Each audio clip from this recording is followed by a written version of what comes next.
Tomorrow, the nation honors the memory of George Floyd as he is laid to rest. Join us today. Lester for NBC 19 News, live from Houston, as and remembers. On the next active the movement overnight system, then an African American. Somebody's sharing their screen. Or almost a year later. That's Active tonight at 7 p.m.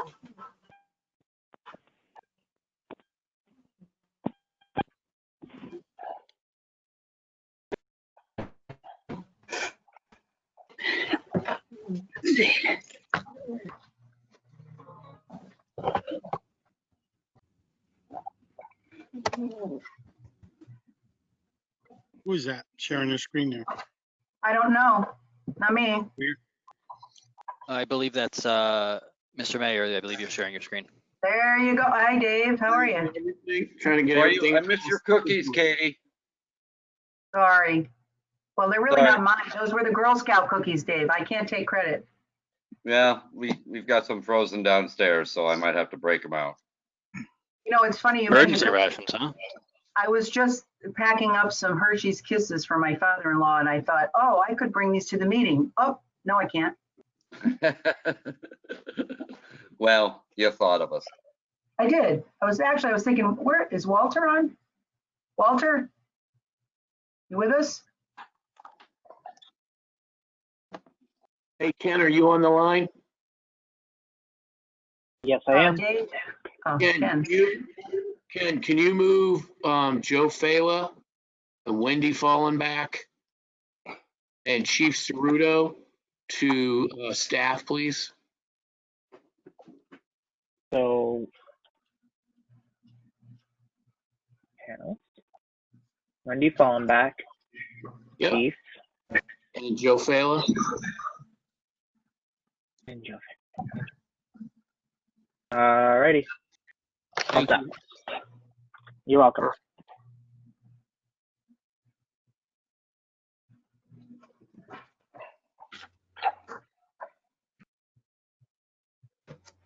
Okay. 7 o'clock. If we could all rise for the pledge, please. Katie, can you lead us in the pledge? Sure.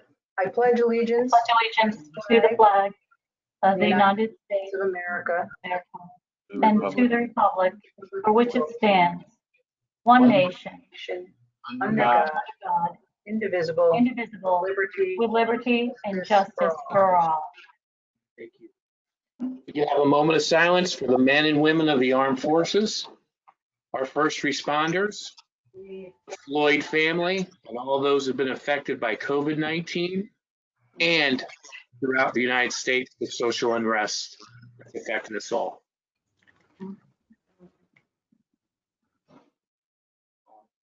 Thank you.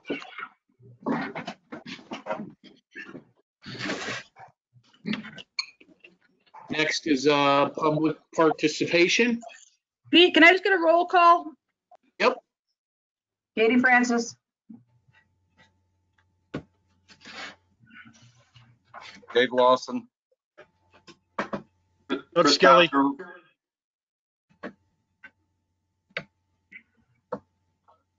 No Tom? Did you give me no, Chris, Stephanie? Who's that? Chris? Okay, no Tom or Walter or Mike's? Neither Mike's? okay, so here you go. Tom, Michael Gold, and Chris Cosgrove are on. I see But Chris. apparently we can't hear them. I see Chris. Can you hear me, Katie? I can now. He's there. So you have Michael Gold, and he's there. So, hang on, Katie. Tom Esposito is a panelist. Ken, if you see him under the staff.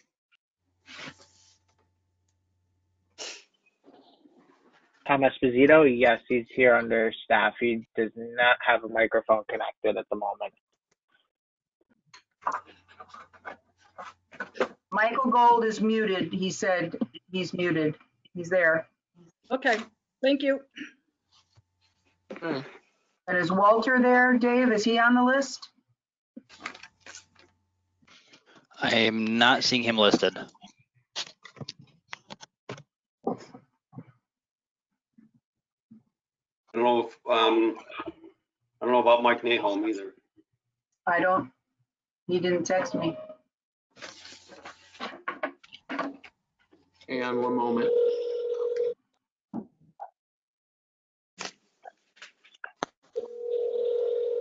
Looks like Tom has resolved his audio issues. Oh, he did? Okay, perfect. I see a microphone here. Let's see if he's able to speak up. I'm here. Okay.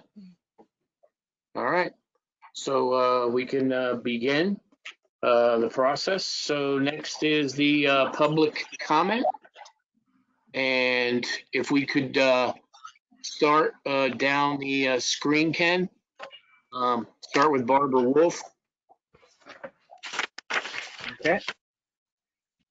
Barbara, would Just you like to listening, speak to the thanks. council tonight? Okay, Yeah, just listen, thanks. thank you. Ken, can you do Claudia DeMora? Okay. She's self-muted.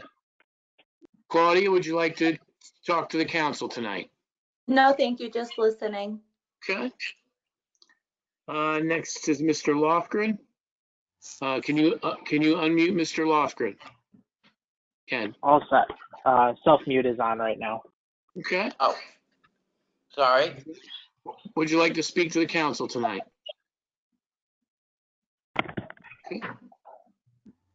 Okay. Okay. Next, Ken, is Hillary Ram.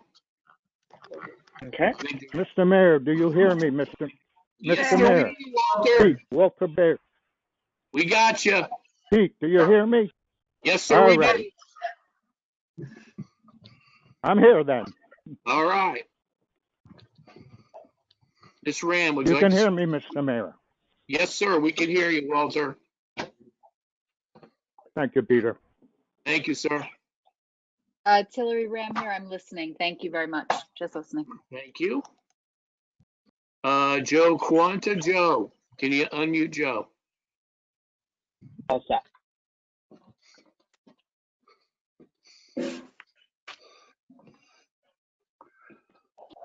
Good evening, everyone. How are you? What's going on, Joe? Not too much. I'm I'm here to speak on behalf of something that's on the agenda. So Gotcha. I'm just here to listen for now. Okay, thanks, Joe. Thank you. Next, Megan Bird. Hi, yes, Okay. I would like to speak. Thank you. It's Megan Bird. It's 2 Carlson Road. I'm here to speak on the topic of last week's budget meeting. I feel that you have once again failed our students in New Milford. You had the opportunity to stand up and do what you all just a couple of short months ago believed to be right, and that was fund the Board of Education budget with $1 million more, putting back the $1 million that the Board of Finance had cut. What changed? COVID-19? Unemployment? Yes, those both happened, but those two things require us to provide more resources to overcome their effects, not less. So we're talking about $44 a year for the average homeowner in New Milford. And instead, once again, you threw our children under the bus. The old tired arguments that you guys hear me? every budget season do not hold water. To the person who argues every year that not everyone in town can afford their taxes, I do not deny that. But then work with those who can't come up with the money on an individual basis. You don't tell everyone in the town that because some people can't afford to properly fund the budget in town that none of us should, leaving us without the proper services that we need. That just doesn't make sense. To those on the board who like to invoke the argument that the town council and Board of Finance, I'm speaking, thank you. The town council and Board of Finance have no line item jurisdiction over the budget for the Board of Education. So it is not on you, it's on the Board of Ed when those changes are made. Well, part of that's true. You don't have line item jurisdiction, but the Board of Ed didn't have final say in how much money they'd be receiving. You chose that. The Board of Finance and the town council made that final decision to keep the Board of Finance's money. That's on you, not the Board of Education. You all caused the Board of Education to need to make cuts. So don't try and pass the buck as you usually do. Stand up and take responsibility. And to those of you on the call last week who were trying to speed along the public comment by saying that even after it was discovered that the people not speaking weren't speaking because there was a technical issue on your side, that they had an opportunity to speak and we should just move on, I say shame on you. It was very clear to all who listened that you were not in there to deliberate at all. You had your minds made up before you came to that meeting. And no matter how many people came and spoke, or what other members of the council suggested, you simply did not care to listen or even have an open mind. I urge you to reconsider that because it does reflect poorly on you. Reconsider those poor decisions made last week and turn around and properly fund both the education budget and the town budgets. All of our citizens deserve it, even those who are not old enough yet to vote. Thank you. Thank you. Next, Paul Murphy. Okay. And if you can mute Paul. Yep, he is unmuted. Okay. Mr. Murphy, Self-muted at the moment. speak to the council tonight.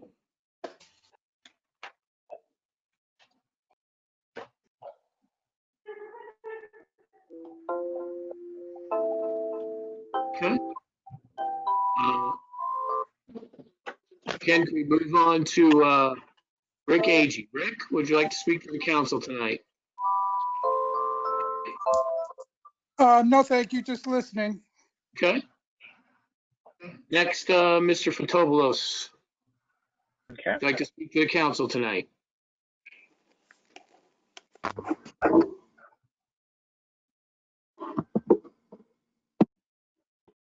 Can you hear me? Yes, we can. I'd like to say a few things, one particularly about the funding with regard to the Board of Education budget. Allow me to say this. I've been here in town for about 15 years. I've paid attention to the budget goings on for quite a while. Now, I've seen what's happened with the road conditions over the years and the funding that was not provided for maintaining that. All of a sudden, now we have road improvement. We bonded that. I'm going to use that as an example in the case of maintaining the Board of Ed. If you don't fund it, or you continue to defund it, it's going to crumble. And then later on, what are we going to do? Bond it? Don't do this. Fund the schools accordingly, fund the budget. It's in the best interest of every taxpayer in this town. Thank you. What was your name, sir? That's Fotopoulos, Timothy, 10 Chatfield Road. Thank you. Thank you. Okay.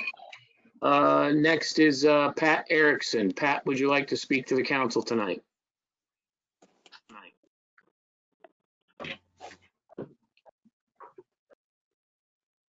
Pat? Yeah. Would you like to speak to the council tonight? I'm not on it. I can't get it to go through. Pat, you're on. You are on. Would Can you like hear to, me, Pete? We can hear you. Would you like to speak to the council? I'm sorry, I just got on. I had trouble finding the link. No, thank you. Thank you very much. Okay. That's all. Let's move on to the next. Katie? Walden, are we done? Yep. Oh, okay. The first item is part of our consent agenda is the minutes, and there was a typographical error in the minutes that needs to be corrected. Item number 10, which was the transfer to other legal, it should have read $45,000 transferred, and it reads $40,000. Do I have a second? Second as amended. Second. Thank you. Any discussion on the motion? I'll abstain since I wasn't at the meeting. Okay. All those in favor? Aye. Aye. Opposed? Okay, thank you. Okay, Next. so move to accept the consent agenda with items 4A, which we just amended, B and C. Second. Walter Bear, second. Any discussion on the motion? All those in favor? Aye. Opposed? Aye. Thank you. Thank you. Okay. I'd also, well, next up, we go to police department. I have something for the end, but go ahead. Okay. Next is Chief Ceruto, who's going to give us an update from the New Milford Police Department. Chief? Good evening, everyone. Can you hear me? Yes, we Yes, can. sir. Good evening, Chief. I can hear you. Great. Good evening, Mr. Mayor. Good evening, council members, and importantly, our citizens, all of our citizens. As always, I want to start by thanking the men and women of the New Milford Police Department. They do an amazing job every day, and especially through these difficult times. They've been doing commendable and professional work. I also want to thank other town departments for their support of the police department. I want to thank the DPW, Jack and Mike and your team. Thank you so much for your support, particularly with the rally yesterday. I want to thank the IT department, Dave and Kenneth. They're always there for us and protect and keep our critical infrastructure working. Thank you, Dave and Kenneth. And I just want to make a few comments about the George Floyd tragedy. I want to make a few comments, and then I'd like to update the council on some issues that I've been working on and the department has been working on. I'd like everybody to know, I'd like the community to know that I condemn this action and this inaction of the officers involved. I'm deeply saddened by this criminal action, and I want the citizens of New Milford to know that I, as your chief of police, have zero tolerance for racism. This is my fourth public statement on this issue in the last week, and it's that important to me. I think about it every day, and I express my disdain and disgust for what occurred. And we know that hate has no home here. I've spoken to hundreds of people over the last week, and I've listened to them. I've taken their words to heart, and I promise them that I'm going to work towards effecting positive change. I pledged to them to review our policies, review training, and to communicate with the community. In doing so, I have been working on our use of force policy, and I'd like to update the council that as of today, I implemented a new use of force policy. I reviewed the old policy, made some positive changes based on communications and based on my listening and observing. I've implemented a policy that includes de-escalation.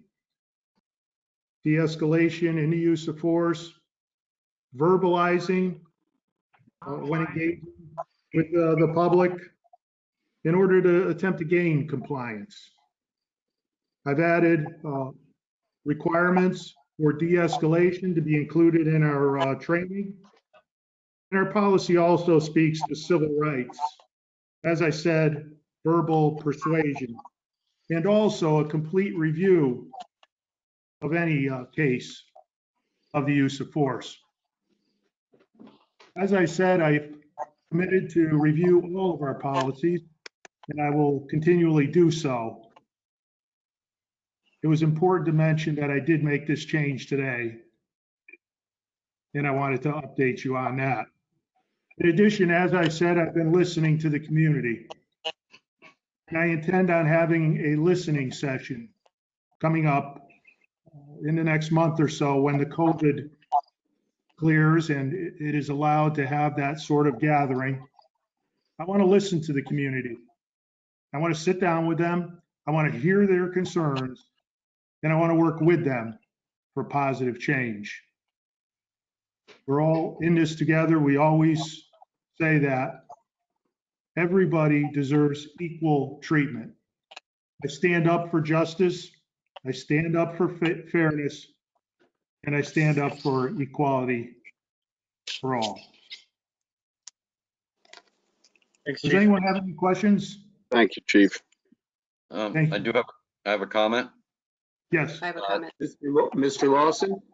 Thank you very much, Chief, for your swift action in communicating with everybody on these matters. I think it's very important, and I urge you to continue in that vein, which obviously you have. And we will make New Milford a great place to live. Thank you. Thank you. Mary Jane. Hi, thank you, Chief Ceruto, for your comments.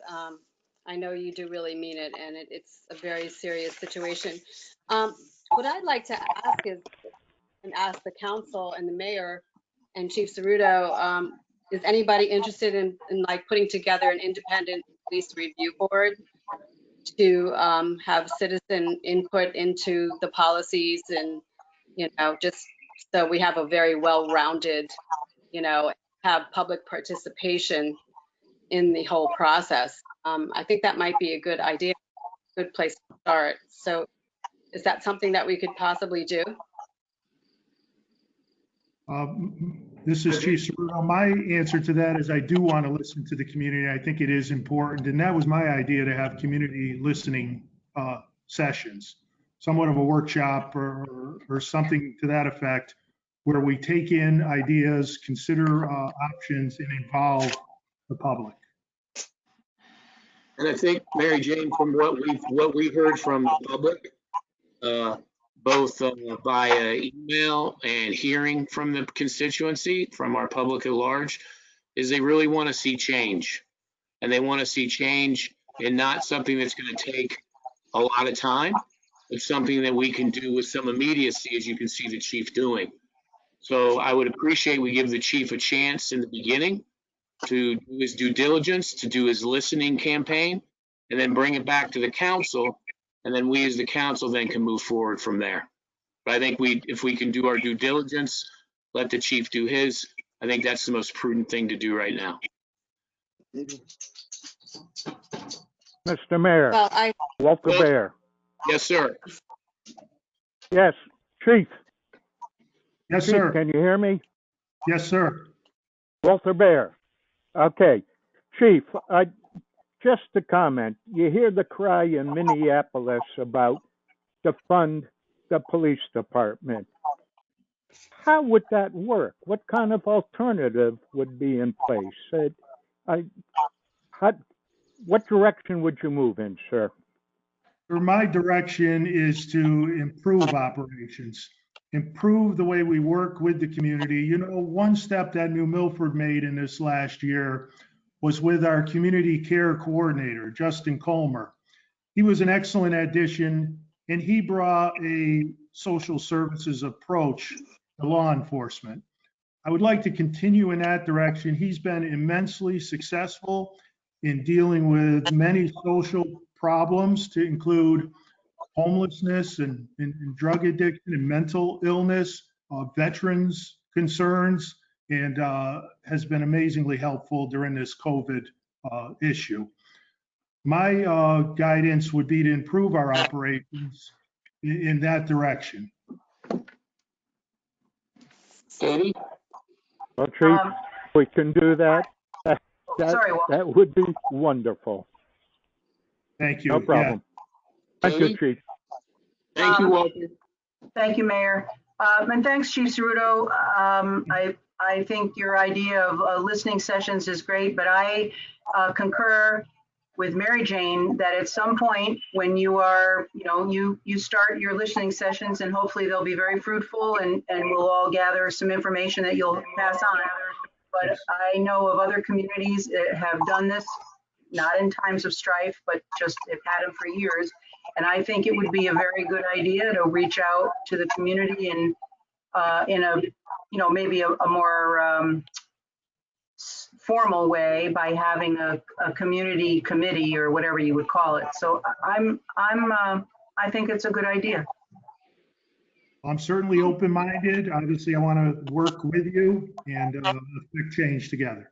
And if you could, Ken, if you could unflag Town Attorney Randy DeBella's phone. Randy, if you could talk a little bit about this, as we've talked about even Sure, Mayor. before this even happened.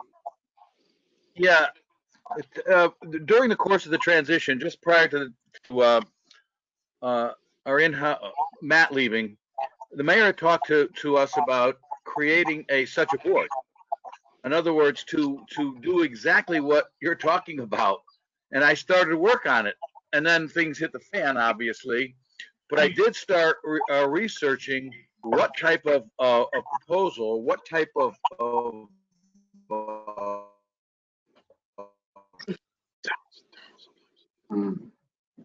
We just lost him. like Hello? Randy, Can we mute people who are not speaking, Mayor? Randy? without. You hear me Mr. now? Mayor, I lost Randy. now we can. Now we can I hear can you. hear you now. Now we can. How about now? Yep. How about now? You got me? Yes, we do. Yep. Now? All right. What the mayor asked us to do is ask me to find out a vehicle that would be more of a liaison between the department and the citizens and the administration. And in fact, I've been doing that. But of course, urgencies being what they are, my equipment's melting because of COVID-19 phone calls. But in any event, that ironically all happened long prior to this. And as a matter of fact, I might have mentioned it. I might not have mentioned it to Chief Ceruto in passing. But that in fact is an ongoing project that the mayor tasked probably about a year ago. Let you know. Mary Jane? Well, it sounds like it might be time to get it going, Randy. Yep. Yeah, I think I'd be really happy to see this. You know, there are a lot of other towns that are doing this now, and I just think it's a good way to go and a good way to, you know, have citizen participation also. So maybe we get going on it. Thank you, Mary Jane. So Chief, we'll bring the council back with updates concerning this and moving forward. Yes, of course. Okay. Thank you. Any other questions for the chief? Chief, do you have any other updates for us as far as the force? No, thank you very much, though. I appreciate the opportunity. Yes, sir. Doug? Yeah, Chief, I just wanted to commend you and your department and everyone who was involved yesterday, the organizers as well, and then trickle down to the Park and Rec. Very organized, very civil, and it shows that we live in sensitive times, but we can protest in peace. So I thought it was very well done. And I thank all those involved, including the police department and the organization. So thank you all. Thank you. The officers did an excellent job, and we communicated ahead of time, and they were very professional. Thank you. Thank you. Any other questions for the chief? Thank you, Chief. Thank you. Good night, everyone. Appreciate all the hard work. Thank you, sir. Thank you. Good night, Chief. Thank you, Chief. David Watson from our IT department. David? Good evening, Mr. Mayor, Council. Thank you for letting me come and provide a brief update. Again, this is Dave Watson, Director of IT. First, I'd like to start by giving some accolades to Ken. He has now been with us for 6 months and has been doing a substantially helpful job in getting up to speed expeditiously, taking on a onslaught of responsibilities and doing so really with just doing an excellent job. So I wanted to start with that. Again, this Saturday, I believe, will be Ken's 6-month mark. So it's really flown. We have been, as you can imagine, exceptionally busy in our department trying to get as much progress in the right direction as possible completed in as little amount of time with all of the other things going on that I don't have to explain. With that, just to give you an update, the risk assessment we had completed early on when I joined the organization, on the town and PD side, we have passed the 50% mark on resolution on those items with the goal of getting all of that completed around the same time of the year as it was initially ran through. A number of those things were already underway, including patch management, rolling out of replacement workstations where necessary, Some of the changes, including some network work, had to be delayed due to restrictions in our buildings with COVID. But I do believe that in the next coming weeks, we should be able to start back up on that. And I do look forward to wrapping up some of that work. We've also been making some great strides over at the PD. We've got some plans to get some of their hardware a bit more up to snuff, so their productivity is better. This is mostly in-house type productivity, as well as updating some of the more dated equipment there. On the town side, we have completed the implementation of a managed patching system. So that just pretty much means when you boot up your computer and it tells you you have Windows updates pending, those are really crucial to keeping everything secured. And when we first started in on this, we were finding stations that were dated backwards up to 3 years that they hadn't been patched.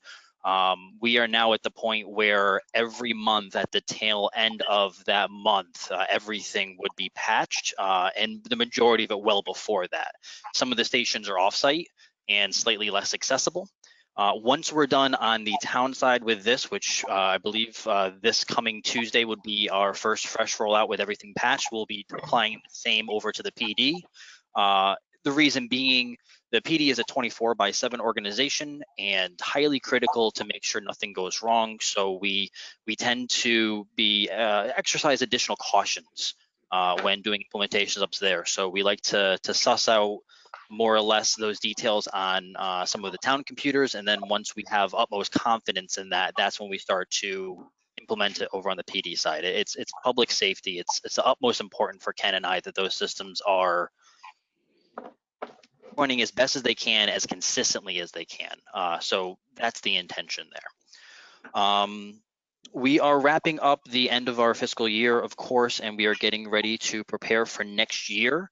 A number of security-minded implementations should be wrapping up in the very near future, and we will be looking towards the tail end of the third quarter of this year, calendar speaking, at finding a secondary vendor to do another risk assessment. The rationale there being you don't want to have the same set of eyes checking your work.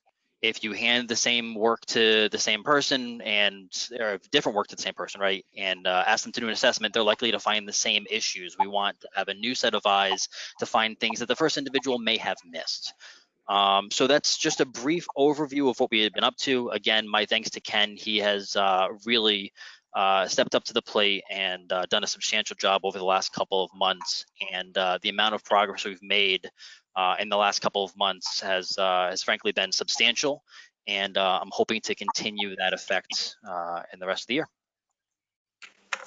Dave, any questions for Dave? Chris? Sure. Yeah. More of a statement.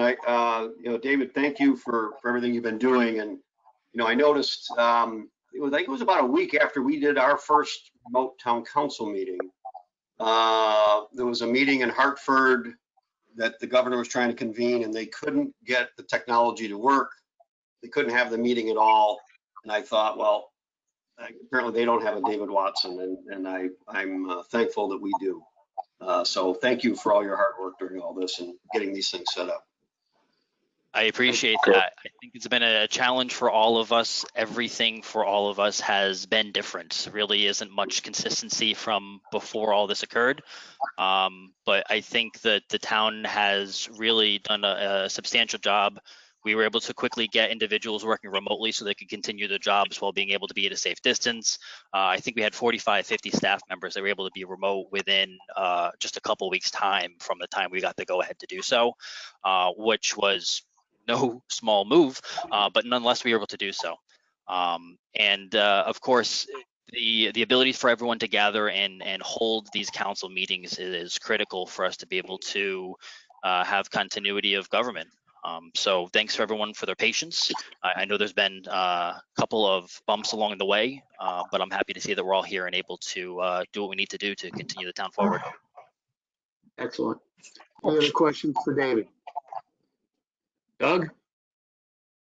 David, thanks for coming on tonight. So my question, Dave, I guess is the hypothetical world we're talking about, obviously a resurgence maybe happening in the late fall into winter.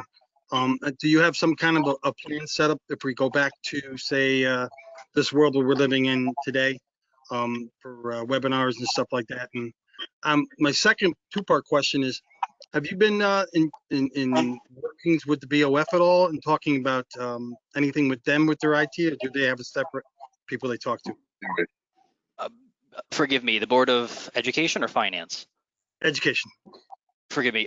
No, I've not been engaged at all by the Board of Education. However, I would be happy to provide them any assistance that they need. I do often engage their Director of IT on a number of topics when necessary. And I believe we've both mentioned to each other that if one needs assistance from the other, that we're a phone call or an email away. As to your first question, we, at the direction of the mayor, have continued to look into what options are available to us for meeting platforms. A number of our requirements do lessen the options out there. We do have an option that is allowing us to continue business. So I think the reason you haven't seen anything change or new is we are trying to make sure that whatever we go with not only serves the needs of the now, but also of the future. If we're going to invest in a meeting platform, I'd like to make sure it also serve us well when inside the E. Paul Martin room, not necessarily solely when we're remote. Thank you. Thank you. Any other questions for Dave? Thank you, Dave. Thank you, everyone. Thanks, Dave. Mary Jane. So Thank you, Dave. before we go on to the next item, I'd like to add an item to the agenda for discussion regarding the town council member participation and public participation. If I could get a second. I'll second. I'm sorry, Katie, will you repeat Mary that? Jane, I didn't quite understand. understand. I didn't hear all you said either. Okay, so I'd like to add an item to the agenda for discussion regarding town council members' participation at public participation. What's the issue? Well, we have a second from Dave. So we need to take a vote on the motion. Yeah, don't we have to vote to see if we can amend the agenda first? Correct. And I So believe that's 2/3. Yeah. So all those in favor of adding this to the agenda signify by saying aye. Aye. Aye. All those opposed? No. No. No. Walter Bear opposed. Okay. So who voted yes? I'm sorry. I did. And David. And Dave, anybody else? Mary Jane. No. Nobody else voted yes? Okay. So should I bring this to your office, Pete? We could have a discussion about this and then maybe it can come back to the Absolutely. town. Okay. Okay, so I'll call you tomorrow. Okay. Thank you. Thank you. Yep. Next, Katie? Yes, I'd like to suspend the rules to add item to our agenda. Go ahead. The item number 8.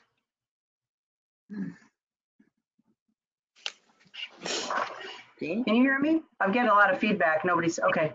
We can hear you. This has to do with a request to the town council from the Board of Ed. And we have Joe Fela, as Angie is away. Joe is the vice chair. Okay, I made it, but don't we have to, I said I moved to suspend the rules to add an item. Is there a second? Not yet. Who seconded it? Second, Chris. Second. Chris, okay. Go ahead, Katie. Mr. Mayor, I don't know what number, Walter Bear, what is item 8? Katie's Hello? making the motion, Walter. It's to add something from the Board of Ed. Go ahead, Katie. On the Board of what? Okay. Walter, it's making a motion to add an item to the agenda, item number 8, that it's a request from the Board of Ed to present something. We got a second. We're going to vote. We have a second, so we just need everybody to vote. Yes, we can add this to the agenda or not. Yes. All Is, those. is the presentation a mystery? No, it's going to be a request, Walter. Katie, Okay. It's an can you? operational budget request. That's all, Walter. It's nothing terrible. Okay. We get to vote on it after we hear it, so Okay. I just want to amend it to add the item. That's all. We have enough people to say yes to that? Yes. Yes. Aye. Yes. Yes. Aye. Anyone opposed? Thank you. Okay. Okay, so that'll be item number 8. We're on item number 7 now. Okay. So we're on the sustainability fund. So Councilman Cosgrove, can you give us an update on the sustainability fund? I sure can. Thanks for giving me time on the agenda, Mayor. So first, I'd like to report that our balance as of this morning in the fund was $14,604.30. Awesome. I think it's been incredible by members of our community, the donations coming in, and I thank each and every one of them for donations of all sizes. So I've been really pleased with that. The other thing that was included in the agenda is kind of the some structure to the fund, and wanted to make sure that the council was aware of it and we're in agreement on how we're running it. So I don't want to have to read through the whole thing, but I wanted to kind of point everybody to the second paragraph, the first couple sentences. So just to be clear, and I'll read it verbatim, New Milford's Sustainability Fund's mission is to support our citizens, small business owners, and first responders who have suffered economically from the effects of the COVID-19 pandemic. These funds are meant to cover basic needs, i.e., food, shelter, that sort of thing, which the individual or businesses are not covered by other programs. So, the intent here was to fill in gaps where maybe state and federal programs aren't covering some of our citizens or businesses. For example, a citizen may require food or home heating oil they're not able to afford due to COVID-related issues.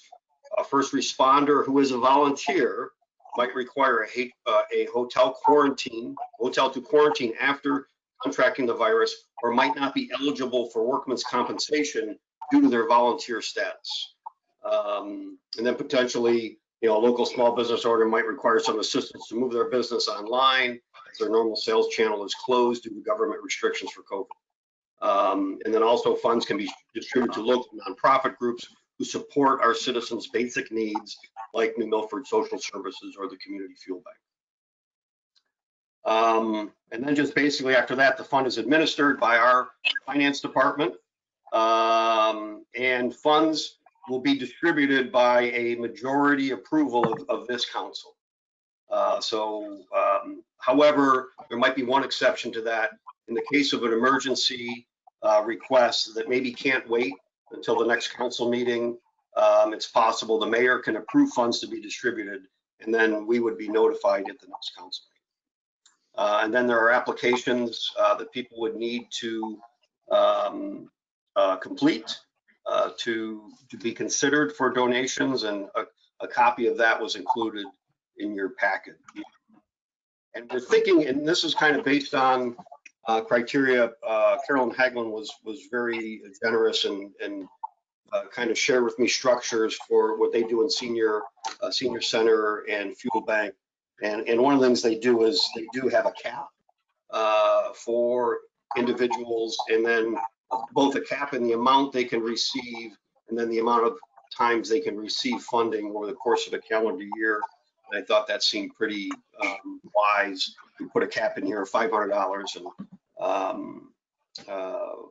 and we can discuss how appropriate that is. But anyways, that's the basic on where we're at right now, and the and how it's operating. Any questions on that, Doug? Well, I don't know if I'm shooting the gun, but did you get to Dan Weed yet? No, that was going to be next. I just wanted to kind of okay. See if I wanted to make sure that wasn't the end. I wanted to make sure that wasn't the end of your thing. Okay, go ahead then. Move on then. Okay. Yep. Mary Jane? So, Chris, was that whole statement you read your mission statement? Was that? Well, it was a mission statement within the structure. So, yeah, the mission was kind of the second paragraph there in your packet.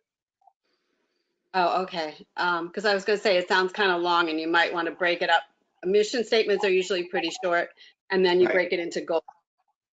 So that might be kind of presented. Yeah, well, I combined the mission statement with some other stuff, kind of Well, it just makes it a little clearer, I think, if you're going to be, and if you're presenting it to the public. So. Yep. Okay. Yep. Good point. Thanks. Okay. Thank you, Mayor. Chris, you've done a nice job and raised a lot of money, and that's honorable.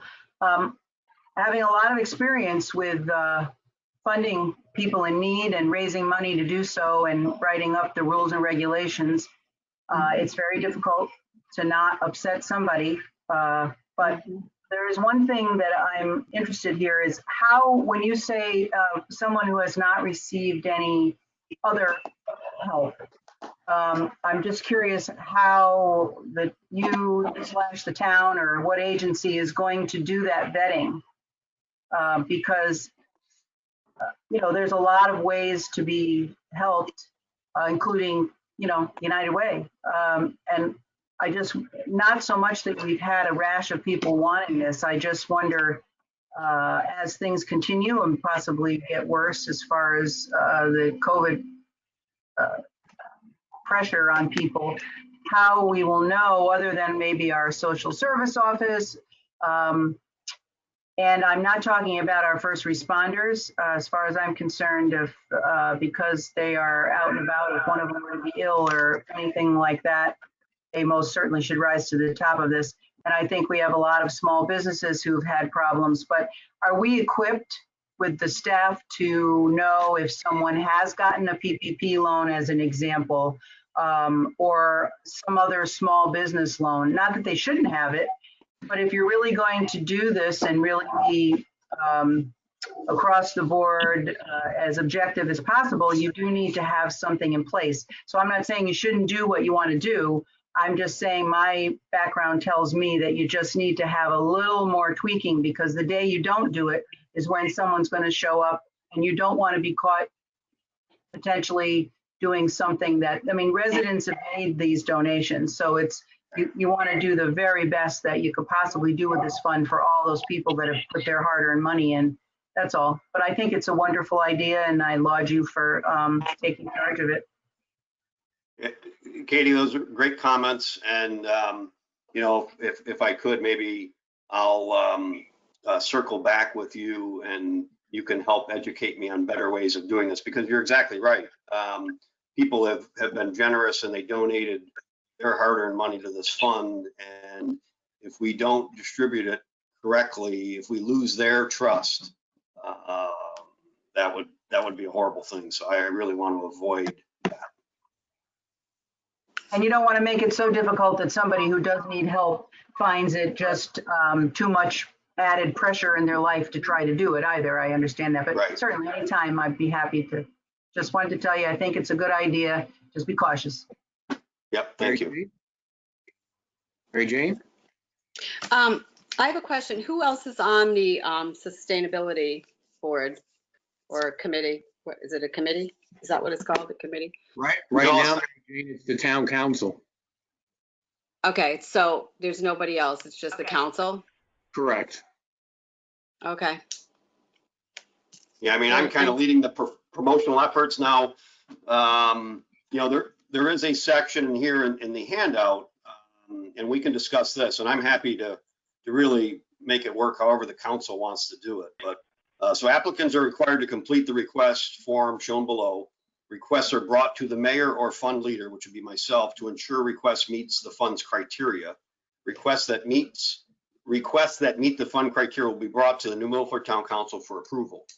So I guess my question to you all is, do you want to see each and every request, or do you want kind of like do you want the mayor or myself to kind of filter it to see if they meet kind of a minimum bar of potentially eligible?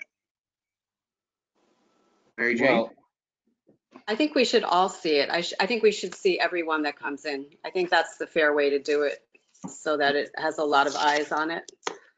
And if the council is going to make the decisions, I think that's the right thing to do. Okay, yep. I think transparency is very important. Everyone should be able to. Okay. Mr. Lawson? I'll pass for now. Okay. Okay, any other questions on that? We can go to, so we do have our first request, and that was included in your packet. And we have Joe Caranto, I guess, with Mr. Weed. So can we unplug him, Ken?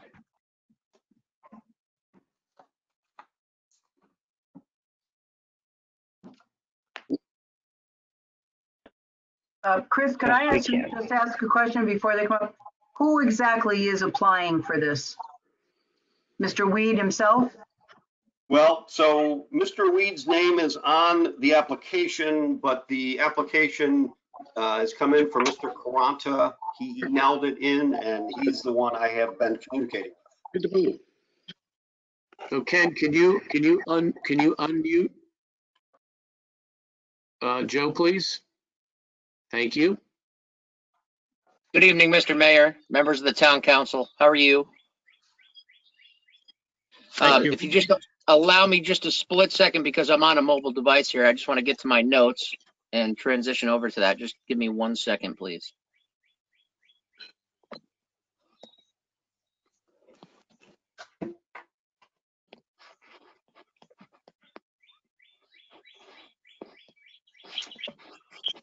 Okay, thank you for that opportunity.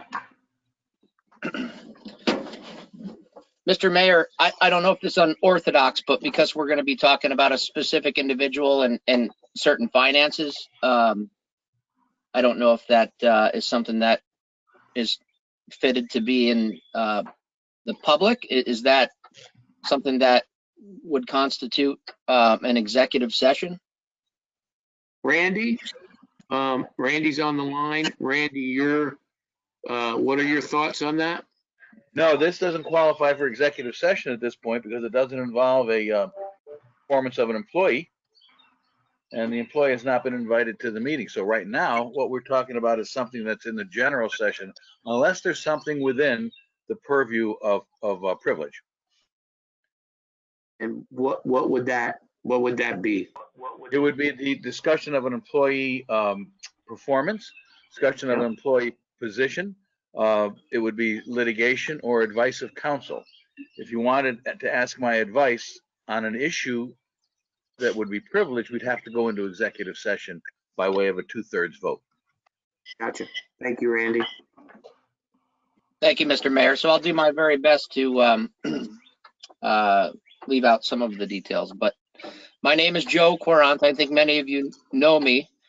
I operate a local nonprofit called Helping Hands for Heroes. In the past 75 days, we have been doing our very best to provide our emergency services with proper personal protective equipment, as well as bring in food to support our local food banks and food pantries. In the course of doing so, myself and other members of my organization have identified that it really was not sustainable. And now that these influx of family members in need continue, we have come up with a way to be more sustainable, plant local produce in our own soils, and form partnerships with local farmers in an effort to do that. We are currently farming at Deerfield Farm with the Weed family in a project called the Garden of Life. The Garden of Life is a 2-acre piece of property where we have planted a significant amount of produce which will be donated to our local food pantries to support our families in need in town. The mayor and I had discussed sustainability in the community, and we also discussed what the sustainability fund is and what it would be used for. My recommendation to the mayor and part of our plan here was to increase local food capacity and in turn support our local agricultural community. A way to do that, we felt putting an application forth on behalf of the farmer here, Dan Weed, and Deerfield Farm would be a way for the town council to contribute for us to purchase the necessary seed to plant an additional 10 acres of American Dream sweet corn in the town of New Milford in our own soil. That crop will give the town of New Milford additional food capacity for the residents of New Milford.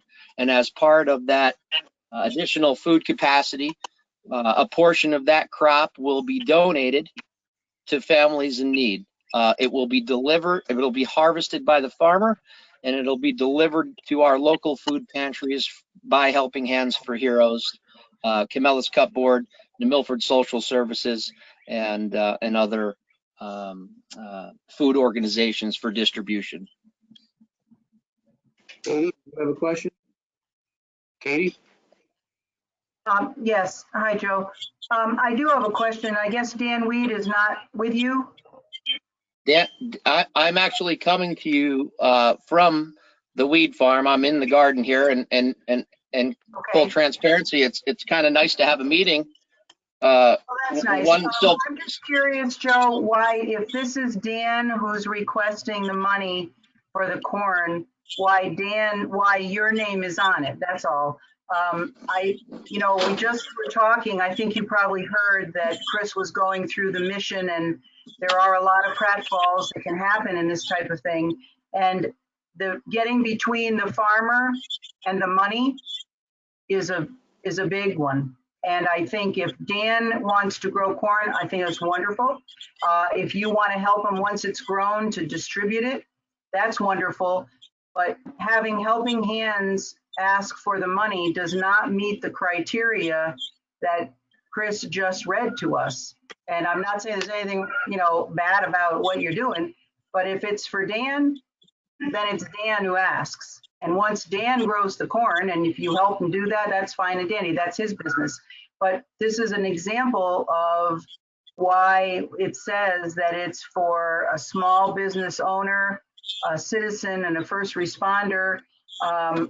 And you're not that I'm not saying you're not that, but in guise of Helping Hands. So my question or my comment isn't about you really, but why Dan isn't asking for this.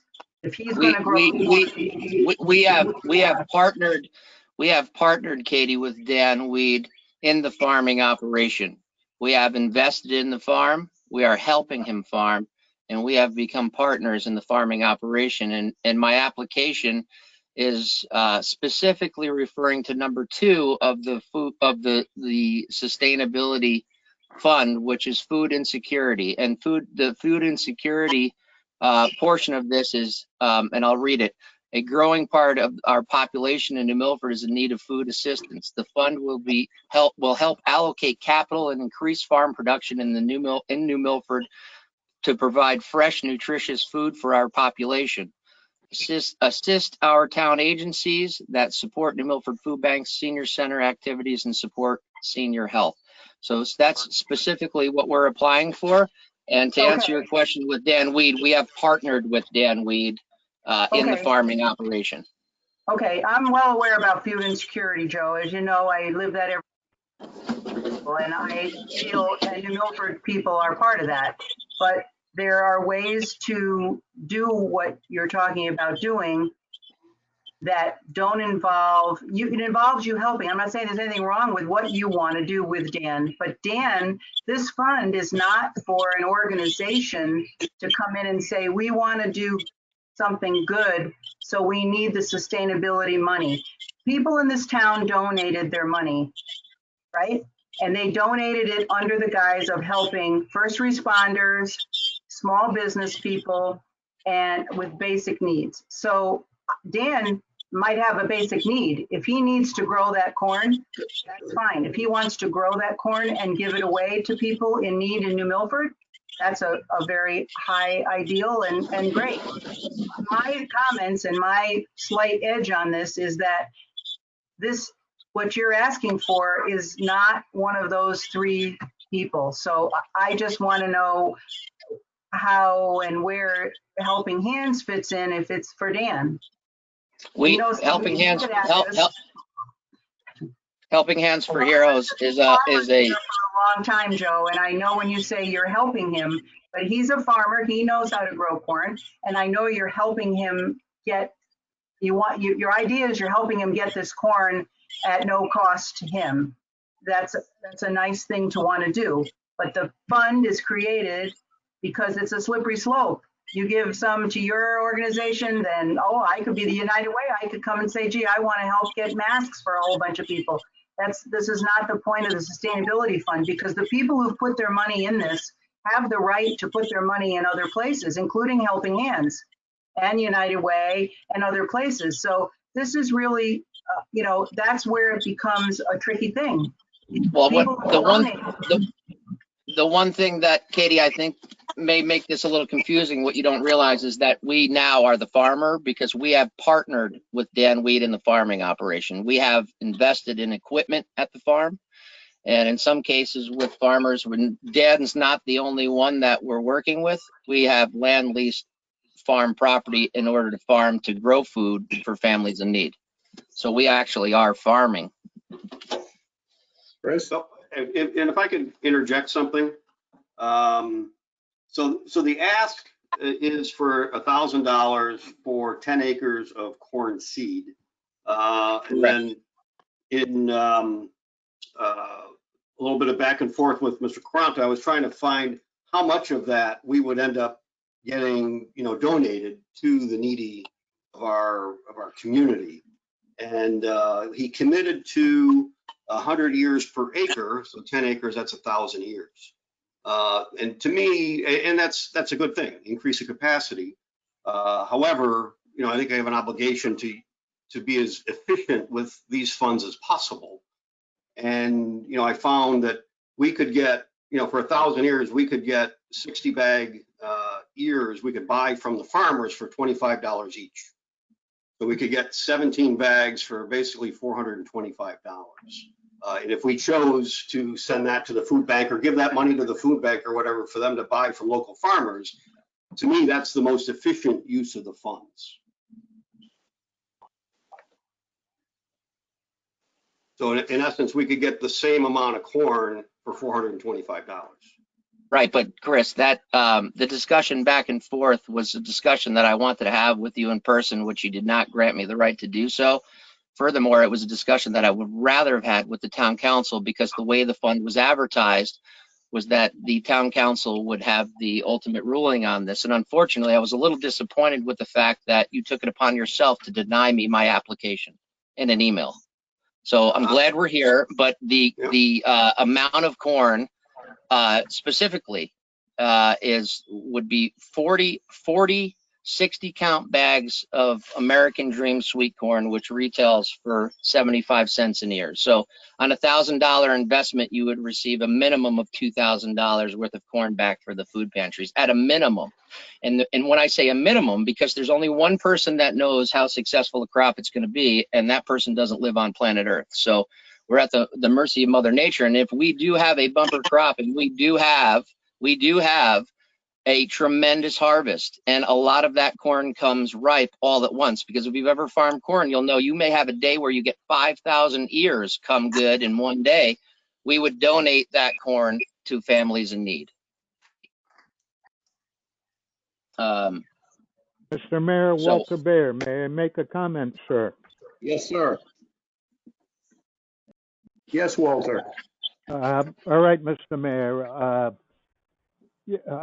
When I read about this sustainability fund, my vision was this was a fund that was something that was immediate for the moment, basic needs immediate. And then reading through, I must have read through the mission statement 3-4 times, and $1,000 does not meet the criteria. It doesn't meet the criteria for $500. And, you know, if I may borrow from a sign, families in need are in need of anything now. And if it's a bag of groceries, that was my vision for this sustainability fund. So I would vote no on this application, sir.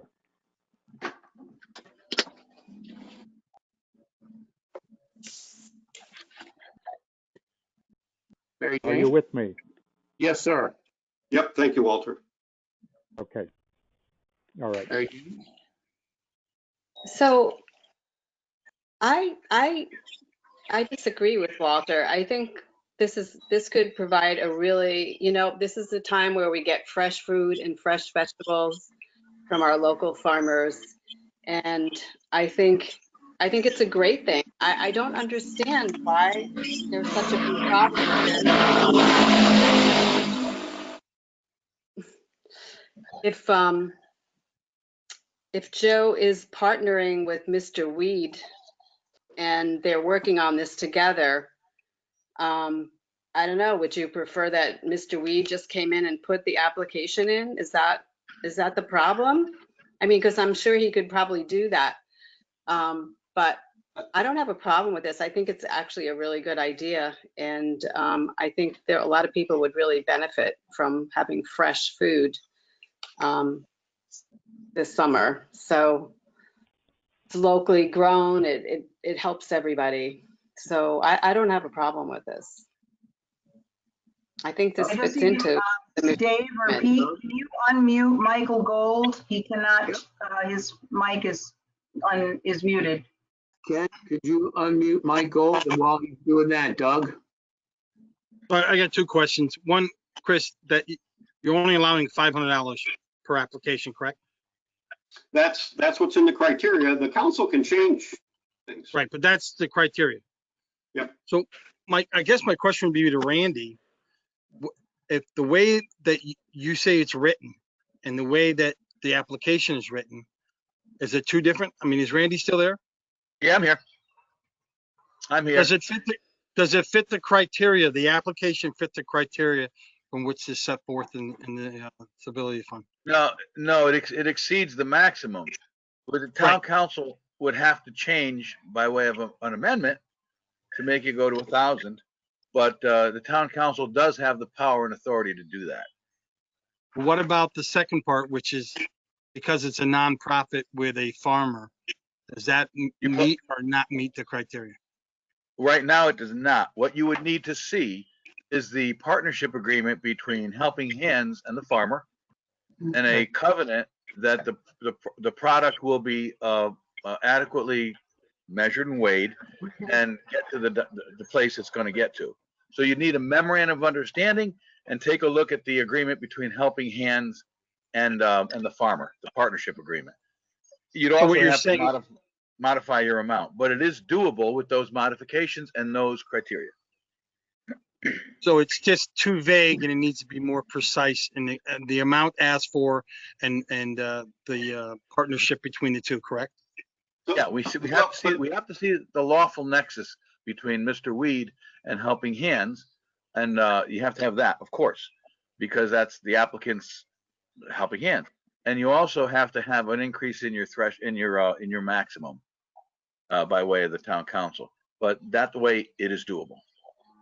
Because obviously this probably won't be the last time this comes in front of us if somebody else wants some. So I think it might be good to get this clarification now. So if we comes up to us again with someone else asking, that it's clear. Precisely. So maybe Chris could get together with Dan Weed and Joe, and maybe with your assistant advice, get something drawn up to where it can work for both parties. Be happy to do so. Okay. Yeah, but Doug, I guess my point is, why would we use the funds for this? If we wanted to buy fresh local vegetables to supply to our needy citizens, why wouldn't we at harvest time just go out and buy this? Well, I understand your point, Chris, but I think if we can get it written down of what they're going to bring and how much it's going to bring, it's very vague right now. And then we could. Well, it's not vague. I mean, I've got it in writing. It's 100 years per acre. Mr. Mayor, can I make a comment on that? Yes, sir. Doug, to answer your question, just to give you some basic contract law, what we could do if you wanted to do this, I don't do policy. That's your call. I can do legalities. What we can do is an output contract. That is, there's a minimum that we expect, but all the output has to go to where we direct. That's called an output contract. And that way, everybody understands that whatever Mr. Weed grows on this acreage is going to the town, to the needs of the town. And so that indefiniteness can be handled by way of what's known as an output contract. Mr. Mayor? Dave? Yeah, it seems to me rather apparent that the application is incomplete. And considering the debate we've been having, I'd also like to make a motion to call the question. If somebody would second that, please.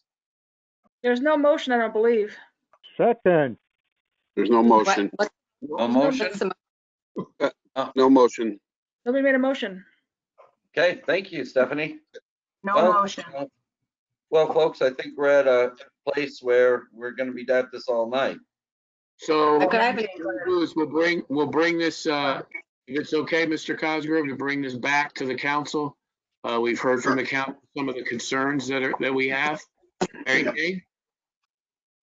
I have a quick question for Chris. How many other people have you had any other applications? Nope, this was, there was actually two initially for Mr. Caranta for Mr. Weed. The other one was for Millings to expand his parking lot. And I think we agreed that really wasn't part of this. So I think he's working with DPW to get that done anyways. So this was the only one. Okay. All right. So what's the motion going to be? That we're gonna get the output contract? Is that what we're gonna do? Well, just able. Can I make a comment? Sorry. Before Mary Jane, this is about what you said. Pete? What? Go ahead, Katie. I just wanted to say is that, well, we didn't have a motion, and you're talking about possibly moving this forward to the next meeting to discuss it. And I think I want to go back to what Mary Jane asked about how many people had applied. I was curious about that myself, but I will say this, I think it is an unknown fund, and now that we've talked about it here and you've defined the mission, and rightly so, Mary Jane said it should be shorter. Yes, with with stuff afterwards, but I think that the people who donated were happy to donate for the 2-sentence reason, but I think that the people it will benefit don't know about it, nor do other groups perhaps that help these people.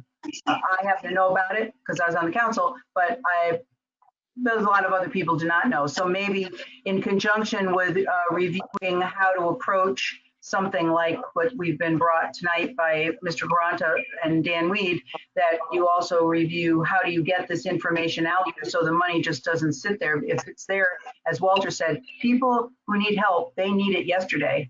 So I encourage you to get the word out and work out how you're going to do it sooner rather than later. Can I say something? Listen, while I always have supported and want to see the farming community of Milford grow, Mr. Caranta said something, that the grace of God will these seeds turn into corn. What happens if they don't? Maybe in the fall, the weather is more favorable to potatoes. I think rolling the dice on this for something that may not be as great a yield. Every farmer will tell you in town it could happen. I like the idea, but I think going back to what Councilman Cosgrove said, in the fall we can go out and buy X amount of bags of corn that we know made it, and bring it to the food pantries and feed people, or split it up between corn and potatoes and other vegetables that, you know, will have a little bit of a shelf life.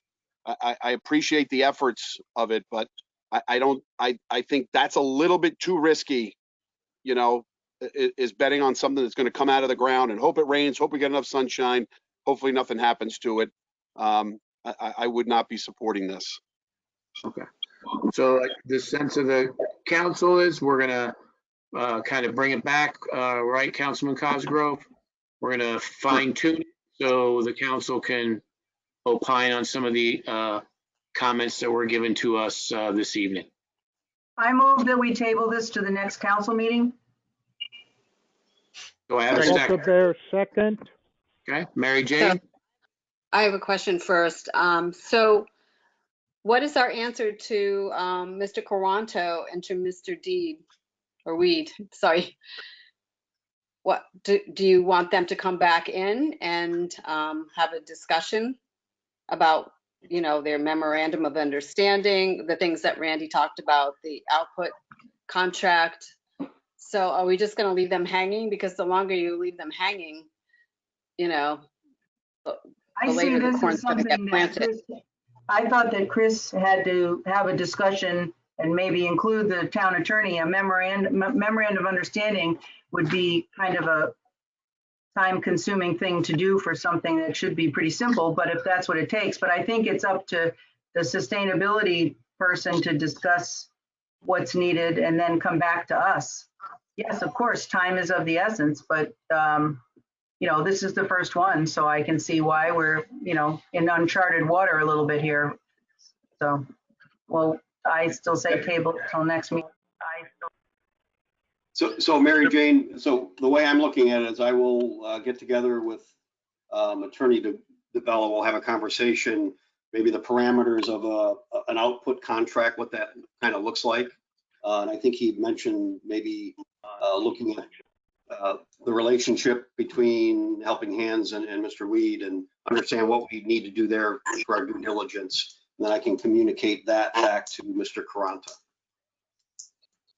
Okay, so we should be prepared to make some kind of a decision at the next meeting then, because, you know, otherwise we're going to be at the end of June. Corn's supposed to be knee-high July, right? Absolutely. Is Joe still there? Joe, are you still on the line? Well, I concur with Katie and to table this to our next meeting. Okay. Is Joe muted? This is Dave. Joe is on the line, however, he is self-muted. Okay, all right. So all those in favor of the motion? Aye. Aye. Motion. Aye. Aye. Aye. Motion to table to the next meeting. Yep. I'm opposed to All right, tabling it. can you guys hear me now? Oh, I hear wait a minute. somebody. Is the Okay, motion, it's Joe. the motion is passed, right? So Joe, Mary Chris, Jane? yes, it passed. So Joe, Chris and Randy will be reaching out and be looking at the opportunities for an MOU or whatnot, and they're bringing it back to the council at the next meeting. All right, so one thing I just want to let the council aware of is that this does not only support families in need. The intent of this application is to support the farmer. I have Dan with me now because I think that was something when we originally started to talk that was a concern. Both Dan and I's name are on that application. But this is an opportunity to not just support families in need, but to support a local farmer. It's a bag of seed that would have not been bought if the town council would decide to aid in that. The cost of corn to grow corn is $1,000 per acre. It's a $10,000 investment for the crop, and the town would be contributing $1,000 or 1/10 of the expense that we would have to grow that corn. So I just want to make it aware that, you know, part of this sustainability fund, it was my impression that it were to support small businesses, nonprofits, families in need. And that's why I thought it met the criteria, because not only did it support families in need, but it supports a local nonprofit as well as supports a local farmer. So we are going to plant that corn somehow, some way, because it needs to be it needs to be planted when, Dan? Starting this week. Starting this week, that corn needs to be planted. So unfortunately, that's beyond our control. So it is kind of time sensitive is part of this. So thank you for the opportunity. And I really don't know much more I could say, but I guess yeah. Thank you. And thanks for your time. Thank you. Thanks, Joe. Bye. Okay. Okay, item number 8, which we suspended the rules and added a new item, that would be, and instead of our Angie, the chairman, we have Joe Fela. Good evening, council and mayor. Joe, before you tonight with this unique request. Joe, before you go on, Katie, can you read the motion so Joe can we can have discussion? I want everybody to know you were here. Okay, so I'm moving to approve the use of the 2019-2020 end of year Board of Education balance toward the 2020-2021 operational budget if necessary. We would like a special COVID-19 account to be set up to hold these funds for Board of Education withdrawal as needed. An operations committee meeting on Tuesday, June 9th, 2020 will occur, and the Board of Education would like confirmation of this budget before that meeting so they may prepare financially for their 2020-21 budget. They are further requesting that $200,000 from the 2018-2019 fiscal year closeout be added to the special COVID-19 account. And just for background, I spoke to Greg Asapow, who is on the line here. Ken, if you could unmute him. Is there a second? I'll second that. Second from Tom. Thank you, Tom. So as I was saying before, Greg Asapow is on the line as our finance director. He agrees with this moving forward. And so does Walter O'Connor, our Board of Finance chairman. As we all know, there will be additional COVID-19 expenses that are unanticipated. In speaking with the Board of Education, as we have before, and I've mentioned to the town council in previous updates and comments, that in speaking with them, they would like to set up a COVID-19 account and also use that $200,000 from the year prior surplus from the Board of Ed side towards those measures. So Mr. Fela, if you could kind of give a briefing from the Board of Ed, sir. Sure. Thank you once again, Mayor and council persons. Given the unique environment we're in currently with the Board of Education, we are requesting this budget line, a new one, COVID-19 account, allow us to use it in an operational aspect so that we can draw from it for what we believe are some anticipated expenses, some unanticipated expenses going into the new school year starting here in September. There are some things we have been able to anticipate, and there are some things we just don't, because we don't know what the Board of Education is going to set down as a format for us to return to school in September.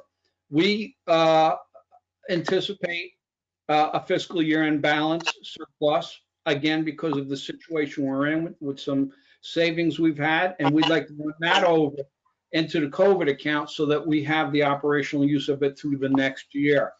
We expect, at the very least, to require to purchase PPE gear, health monitoring equipment, changes to our facilities and buildings, instructional and technology changes. Those are the things we definitely know we're going to have. And then what the state tells us we can do going into the new school year. This allows us that opportunity. Fortunate we have some of this left over. It prevents or it limits the potential for a supplemental appropriation later in the year when we've been mandated by the state to make changes for the new school year. I believe online also is our chair of operations, Wendy Fallenbach, and somewhere in there, I believe, I can't see anybody. I am here. I don't know if you can hear me. I am here. The superintendent and Anthony Giovanelli. So that is our request tonight, so that we can smoothly operate and have access to funds that we've saved through going first to our operations, then the full board to make these changes. And you can imagine some of these changes are just, we have no idea what the state's going to allow us to do or not do, but we know September is not going to operate in the fashion we did this last September. Any questions? Mr. Mayor? Joe, just so you know, I can't get into the visual, so you can only hear me because the space is allotted. So. Okay. Doug? Hi, Joe. Thanks for being here tonight. Wendy, thank you as well. Joe, just a quick question. It's been kind of a question on a lot of people's mind. Obviously, the school's been closed since March. Do you have a general idea of how much savings was accumulated for the shutdown, due to the shutdown, that you guys are going to put in that COVID account? Yeah, we will have a definitive number tomorrow, but Wendy, would you like to speak on that?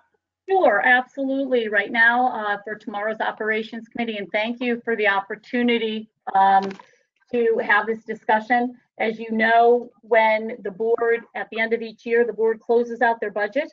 And this particular year, because of the COVID circumstances, our end of the year budget is larger than it has been in the past because of those savings on those expenditures. We're looking at somewhere in the vicinity of about $1.4 million, Doug.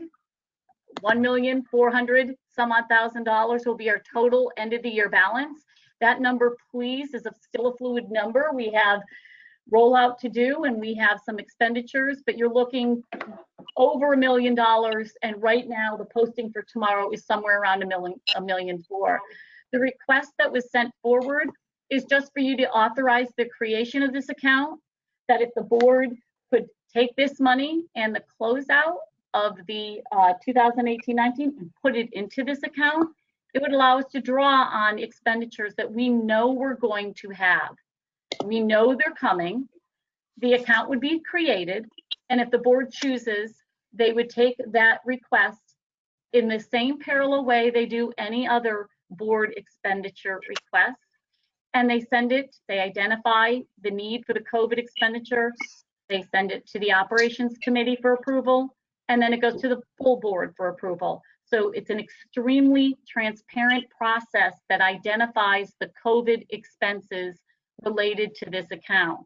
So there's been some conversation to make sure that the town fiscal director, Mr. Asapo, was aware and supportive of this. And as the mayor said, I think there is a real support to try and give us a mechanism to A, identify the costs that we know are coming, and B, mitigate any special appropriation that we would have to send to the town in the future. Any questions for Mr. Joe? Mayor, or for Walter Mr. Bear, Mayor? is this in the form of a motion, please? Yep. Hello? There's already a motion and I believe a second. Yes. Okay. Did you want to talk to that, Walter? Well, that was my question. Was this in the form of a motion with a second? Yes, it was. Pete? Can you Okay. read the motion I back have no again? problem with it. Okay. Want me to read it again? Can you read the Yeah, motion back to Mary Jane? Okay. So I move that we approve the use of 2019-2020 end of year Board of Education balance toward the 2020-2021 operational budget. They would like, okay, I don't want to say we would like, and create a special COVID-19 account to be set up to hold these funds for the Board of Education withdrawal as needed. There will be an operations committee meeting on Tuesday, June 9th, 2020. They'd like confirmation of this before the meeting so they may prepare financially for the 2020-2021 budget. They request also that $200,000 from the 2018-2019 fiscal year closeout be added to the COVID-19 account. Dave, did you have a comment? Walter Bear, did we have a second? Yes. Wait, I already did that, Walter. Was there? Okay, everybody? Okay, so what we're gonna do is, next is Mr. Lawson. Yeah. Wendy or Joe, quick question. Hi, David. How are you guys? Thank you. In the event that you don't use the funds from this special account, Right. would they revert to the capital reserve? What You know, we that's would a great, if you don't mind. oh, I we don't, have- please. Dave, we have discussed this amongst ourselves and with the mayor, and it is our opinion that if there is any money left over from this COVID-19 operating line, that we would move it to our capital reserve. Okay. That's May I all. add would to that? hope we don't have to come back for more. Right. May I add to that? Thank you, Joe. That would be a great conversation to have, David, that we not only don't, you know, that there would be monies left over because we don't know what's coming. And this account will be very similar to an operational line that the board would just draw on and send it to operations and the board for approval. But whatever isn't expended, we would have that conversation and most likely request it to go to capital reserve the same way we do with any end of the year balance. Yeah, I'm just concerned about, you know, capital projects and capital Right. costs throughout Right. the year. And Right. that's, would Mr. this Lawson? fund be, I have several questions here. Would this Sure. fund be able to cover, well, it's operational, so the answer is yes. Never mind. The other thing I'd like to say is this, I congratulate you on identifying the amount of your end of the year balance and have a plan for it. So Mr. Mayor, I wanted to ask, what is the town's plan for their end of the year balance and how much is it? First, I'll answer that after we finish this up, as this is part of the motion and the town would be separate. So I'll answer that, Dave, after we get done with this motion. Did you Okay. have any other questions for Yeah. Joe or Wendy? Well, just a comment. Since it is in the operational budget, I'm really not comfortable with it going to the Board of Finance and then to the town council. I think it should just be done in-house with the Board of Education because it is an operational. May I speak to item. that? May I Sure. speak to that? David, this is not, the way that this account, the COVID-19 account is, and we've had some discussion if this is created, that this is parallel to the board's operational procedures, meaning this account is identified for COVID-19 expenditures. Those expenditures come to the board operations committee and the Board of Education. Right. They're not this is- approved. They This don't is go Greg to, Ossipo. I need to speak. oh, yeah. Okay. We did something similar last year with the $200,000 surplus. This mechanism will not change. Although I do support this, it has to follow the same protocol whereby the money gets assigned an assignment of fund balance, and it will have to be requested, and it's also based upon the final audit.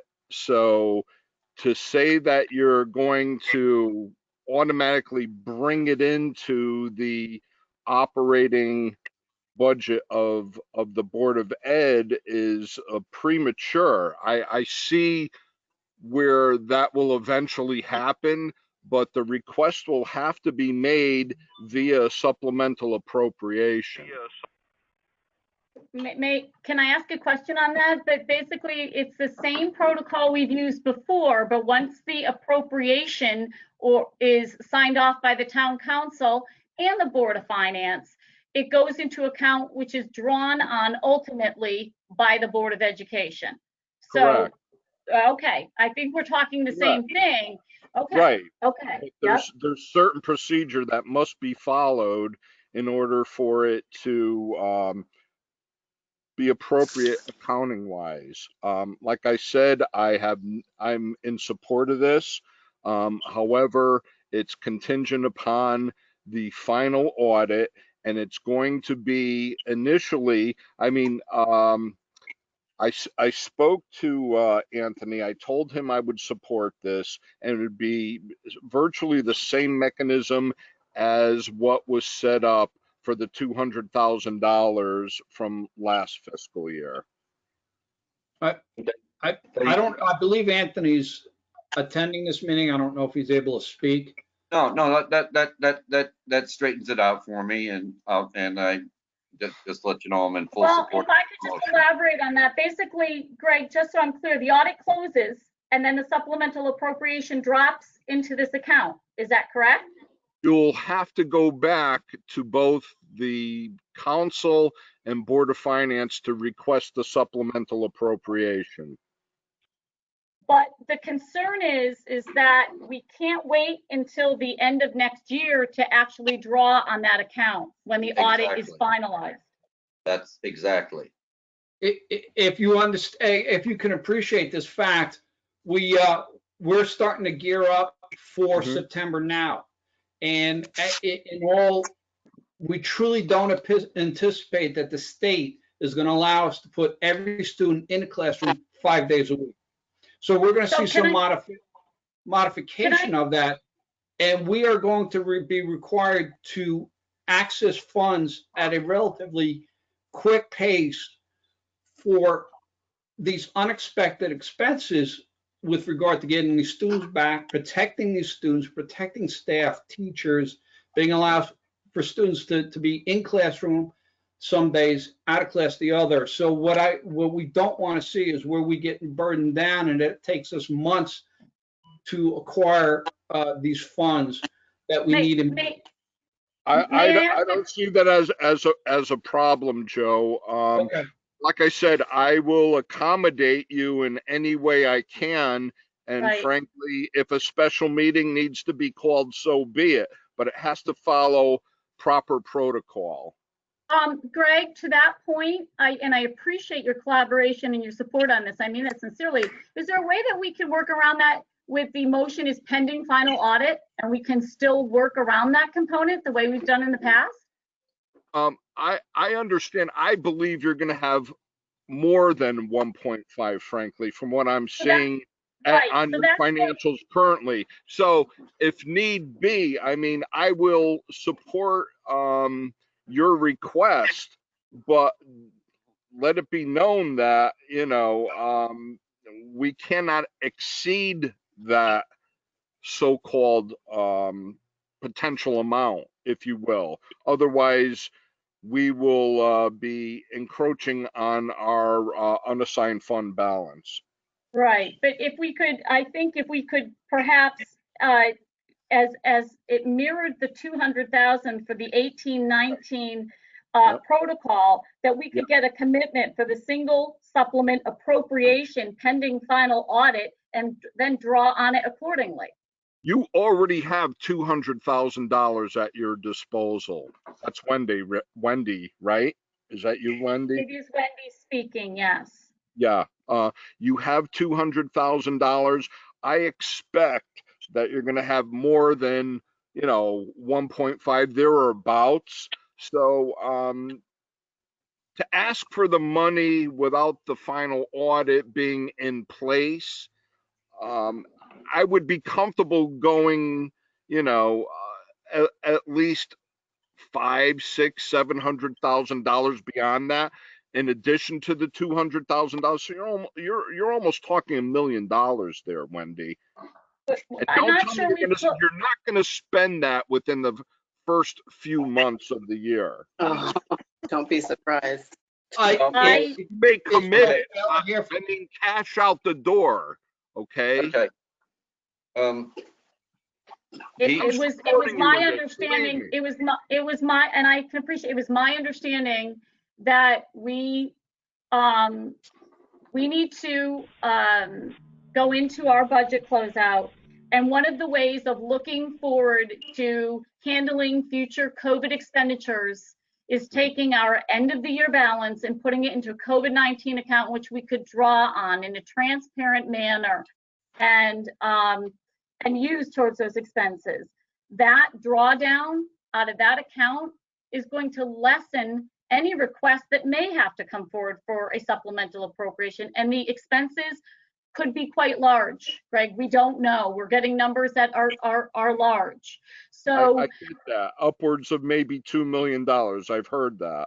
And it could be more, we don't know. So in order to try and be proactive on those expenditures, rather than coming to the town in February or April or immediately asking for a supplemental appropriation, those funds could be put in the COVID-19 account because it works with the audit, as you had verified, it works across that protocol. And it would be less of a burden to come back to the taxpayer with and say, instead of 4 million we're asking you for, we've put these funds towards the expenditures. They're identified. They have to go through 2 votes at the Board of Education, through operations and the board.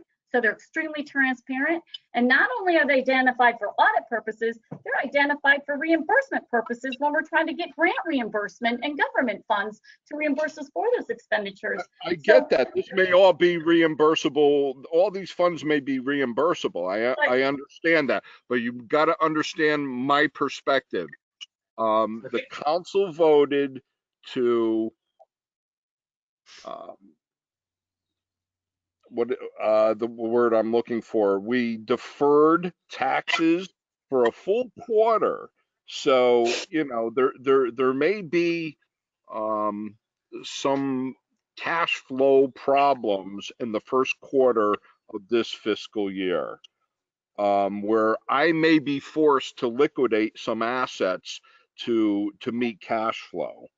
So to say I could commit those funds in the first quarter alone would be, you know, a stretch at this point. I won't know until July what our cash flow position is going to be. I'm going to have to literally monitor every single day in July what our tax receipts are. If I may speak for a second, Mr. Ospel, we have already identified expenses that the state hasn't even told us we're required to fund for the school year that take us well in excess of $1 million. So to say that, you know, a few $100,000 won't work because otherwise we won't be able to get these children into a classroom. And we're working on it. We're not even close to figuring out what's going to be required of us, but it's going to exceed $1 million, and it's going to get in and around what we're asking to be put aside at the very least. Mr. Mayor, Pete? Yeah, Dave, go ahead. Okay, all right, yeah. I think the Board of Education makes some very valid points. You know, I don't, in fact, I will not support the motion the way it is because of the final audit business. To get this school going will require, and I think you're actually a low number with $1 million. I believe it will be more.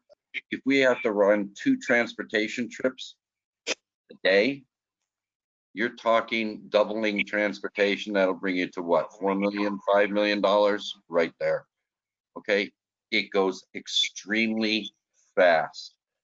And we also, the board, we cut $1 million last time we met with a $400,000 increase over last year. Yet their contractual obligations and other fixed numbers are $1 million. They're down 600,000 as it is. And then we're dickering about this. We already know that we're going to have about $1.4 million. Let's set it aside in the account. I trust the Board of Education, ourselves, and the Board of Finance in figuring out whether or not those expenditures should be made. May I just make a suggestion that the actual request or the concept was to request this COVID-19 account be created so that we could allow the Board of Education to take our end of the year balance and put it into this account. It's that simple. There's no real direct number because the number we see for estimated carryover, that number is going to change. It's going to change as we roll out the end of our budget. So the theory of the account is to take the Board of Ed's end of the year budget that we normally request go into capital reserve. We're asking you to put it into a special COVID-19 account to mitigate expenses and future special appropriation requests.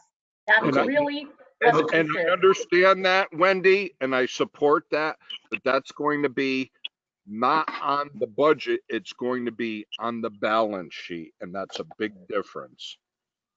Okay? I have no problem doing that, and frankly, the $200,000 that is already there, that could be renamed or repurposed for that particular purpose. But Can I correct that with all due respect? funding of that won't occur. That actual funding of that won't occur till we know what the number is. The 200,000 from the 18-19 has not been closed out yet. Correct, and we can use that once, if the council is agreeable, that's available for either your $1 million operating budget towards that, or B, towards the COVID-19 expenditures. Okay, so let's take this in pieces. So Katie, you had made a part of your motion was the $200,000 from the 18-19. Want to separate it out? Yes, to be placed into the COVID account. Am I correct, Joe? Yes. Okay. Okay, Could you do a motion, Katie, just for that? I certainly can. So my initial motion, for the record, I'm going to amend. And it's going to stop after I say by the June 9th meeting, they'd like confirmation of what we're doing so they can prepare financially for the 2020-21 budget. End of motion 1.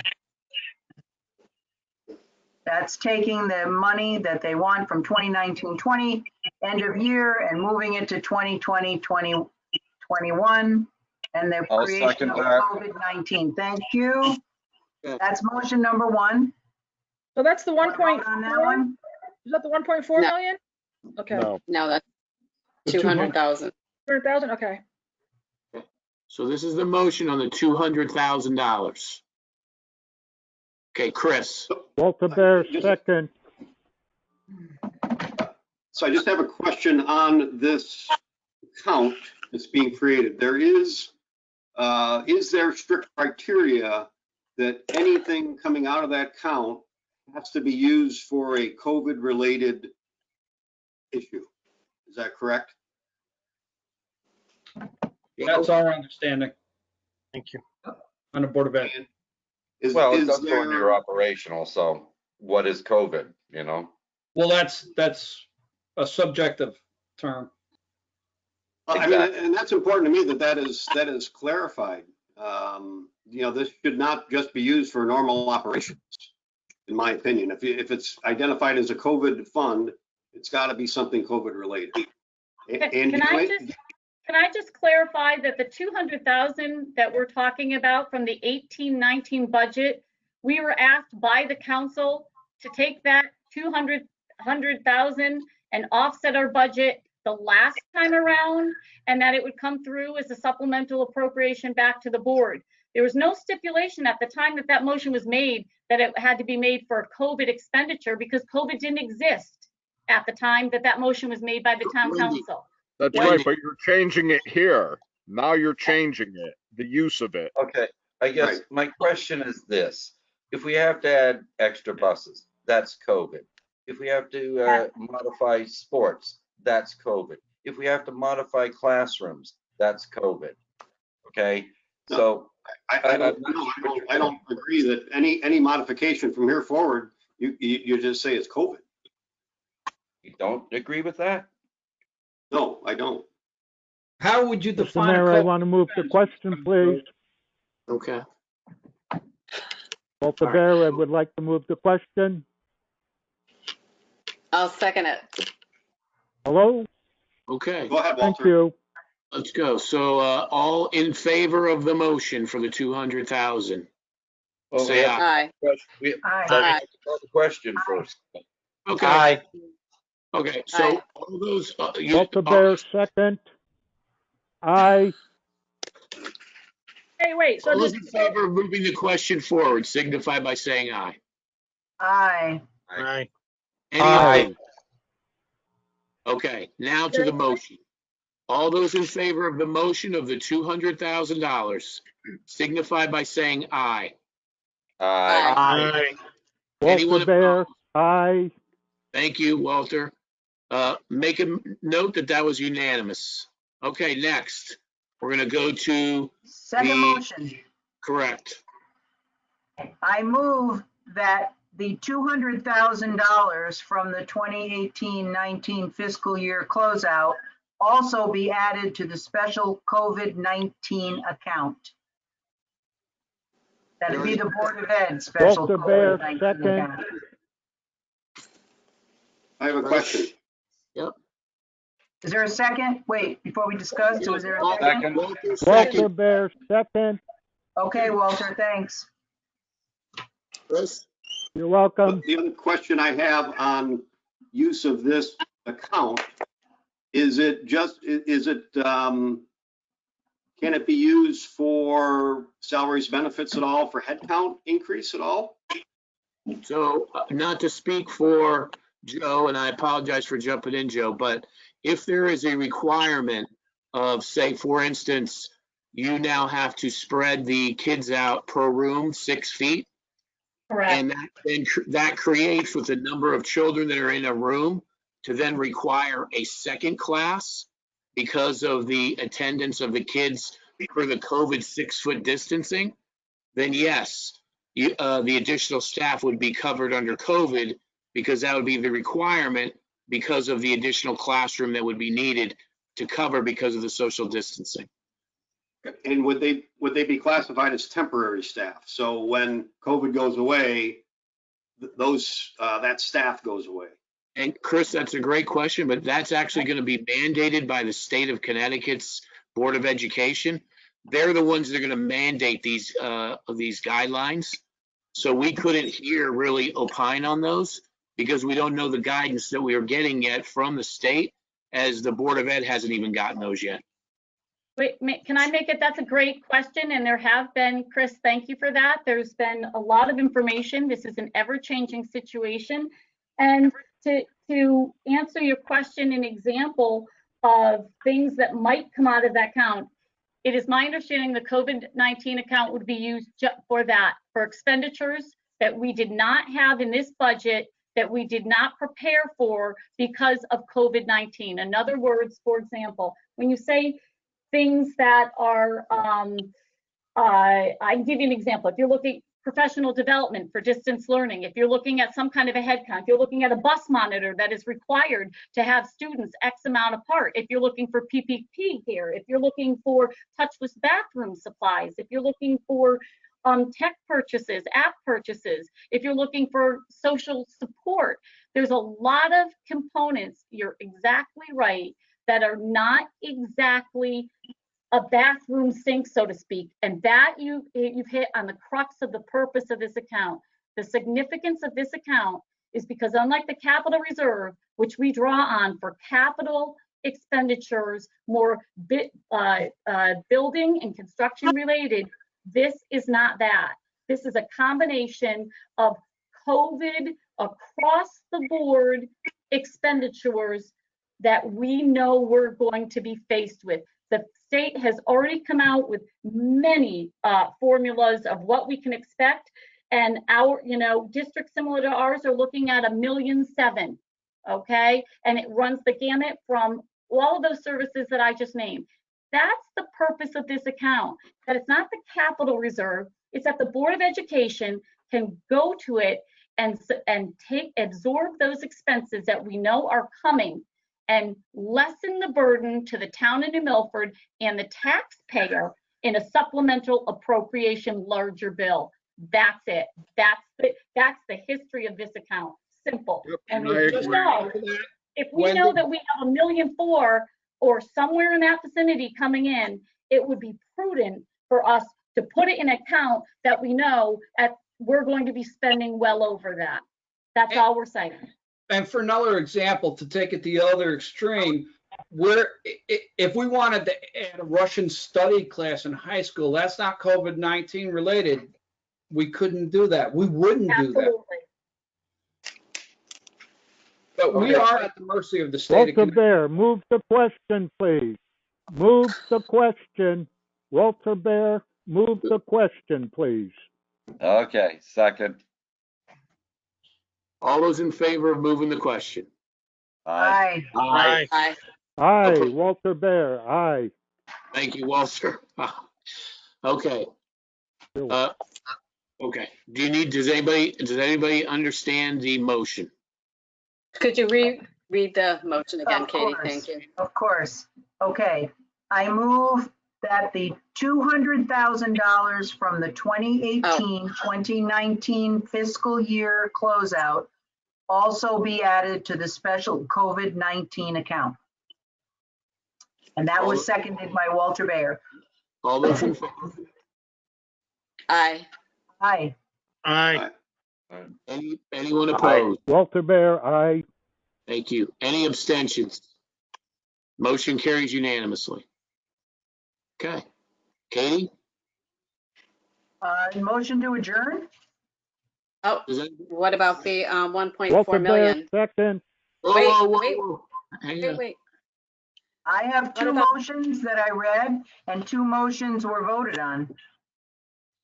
So what about the 1.4 million? We're not going to make a decision on that, about moving that into the COVID account?